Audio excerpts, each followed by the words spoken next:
Hello friends, मैं हूं समीर। आप देख रहे हैं समाज खबरें हिंदी टीवी न्यूज़। जैसे कि आप जानते हैं कि ये न्यूज़ एजेंसी हमारे साथ कई चैनल्स के लोग जुड़े हुए हैं जो अलग अलग तरह की खबर चलाते हैं, और हमारे चैनल के साथ कई सौ पत्रकार भी जुड़े हुए हैं जो हर जगह से पत्रकारिता करते हैं। हम जनता से भी आह्वान करेंगे कि अगर उनके एरिया में कुछ भी गतिविधियाँ होती हैं या इलीगल कुछ उनके साथ होता है तो उस तरह की वीडियो बना के हमें दे सकते हैं, हम चलाएंगे हमारे चैनल पर। और हमारे साथ हम आपको बता दें कि कई एडवोकेट्स भी जुड़े हुए हैं जो आपकी समस्याओं को लेकर आपका निवारण करेंगे, आपकी समस्याओं को लीगल तरीके से सॉल्व भी करने की कोशिश करेंगे। तो चलते हैं आज की खबर की तरफ। फ्रेंड्स, मुंबई के मलाड मालवनी इलाके में अमरोही फाउंडेशन की ओर से ईरान के सुप्रीम लीडर आयतुल्लाह अली खामनाई के निधन पर शोक सभा आयोजित की गई। इस मौके पर बड़ी संख्या में लोगों ने शामिल होकर उनके निधन पर दुख व्यक्त किया और उन्हें श्रद्धांजलि अर्पित की। शोक सभा में लोगों ने कहा कि खामनाई ने दुनिया भर में अपनी विचारों और नेतृत्व में गहरा प्रभाव छोड़ा। कार्यक्रम के अंत में उनकी आत्मा की शांति के लिए दुआएं भी की गई। आइए देखते हैं वीडियो। यही कहना चाहूंगा, ये जो प्रोग्राम हमने रखा है, ये प्रोग्राम नहीं है, ये एक शोक सभा है जो हमारे आयतुल्लाह सैयद अली खामनाई साहब के लिए हमने रखी थी, जिसमें सभी किस्म के सुन्नी, शिया, हर और दूसरे मसलक के सारे लोगों ने मिलकर इसमें बढ़ चढ़ कर हिस्सा लिया।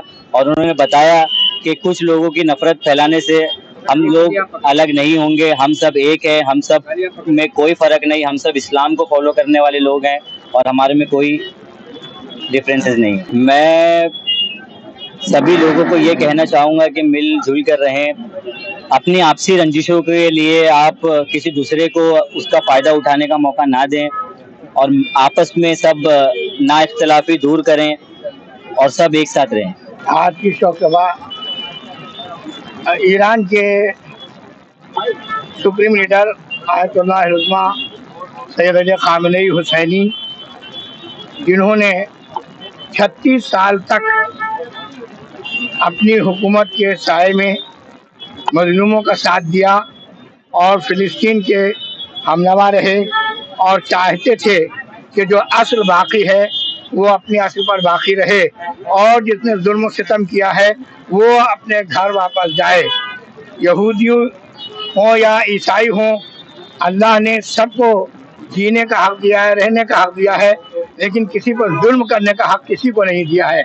अल्लाह सब पर मेहरबान है और वो चाहता है कि उसी की इबादत की जाए और उसी से रहमत की भीख मांगी जाए और उसी के साथ कैफ और निशात के साथ ज़िंदगी गुजारे। इस्लाम दुनिया का एक ऐसा मज़हब है जो न किसी पर जुल्म को रवा रखता है और न किसी मजलूम का साथ छोड़ता है। हम हमेशा से मजलूमों के साथ रहे हैं, मजलूमों का साथ देते रहे हैं, देते रहेंगे। कभी भी जुल्म चाहे जितना बड़ा हो जाए, यदुल्लाह फौक अयदीहिम, खुदा का हाथ हर हाथ से बुलंद है। कुदरतुल्लाह फौक कुल्ल कुदरतिन, अल्लाह की ताकत हर ताकत के ऊपर है। लिहाजा इसराइल का मुकद्दर नाबूद होना है और वो नाबूद होता जा रहा है। वो इसराइल जिसको साम्राज्य ताकतों ने सुपर पावर बना के पेश किया था, उसे आप देखें हिजबुल्लाह ने शिकस्त दिया, उसे हमास ने शिकस्त दिया, उसे जो है गज्जा के मजलूम निहत्थे बच्चों ने शिकस्त दिया। वो बम मारता था, ये पत्थर मारते थे, लेकिन इनके हौसले पस्त हो गए, लेकिन मजलूमीन के हौसले पस्त नहीं हुए हैं। और हम दुआ करते हैं ईरान के रहबर के लिए, ईरान की मौजूदा रहबरियत के लिए, कि इसराइल को जो सबक उन्होंने दिया है, हम तमाम इंसानों के जख्मों को ठंडक मिली है, हमारे जख्मों पर मरहम रखा गया है। ये वो इसराइल था कि अभी आपने देखा कम से कम 60,000 बच्चों को मार डाला, हॉस्पिटल पे बमबारी, तासीसात यानी पानी, हॉस्पिटल, खाना और तमाम वो तरसीलाती एरिया जिनको सब बम गिरा के तबाह कर दिया। और ये कहते साहब हमने रसद नहीं पहुंचने दी। आप इनकी हालत ये देखिए, ये लगता था खुदाया कभी तेरा अजाब इन पे नाजिल होगा। कुरान कहता है इन उद्तम उदना, यहूदियों बाज आ जाओ, वगरना हम फिर वही तुम्हारे साथ करेंगे जो बुख्तुन नस्र के जरिए से तुम्हारे साथ किया था। तो हम इंतजार करते थे खुदा कब यहूदियों और इन सहीयूनिस्टों पर अजाब नाजिल होने वाला है। मेरी गुफ्तगू उन यहूदियों से नहीं है जो सहीयूनी नहीं है।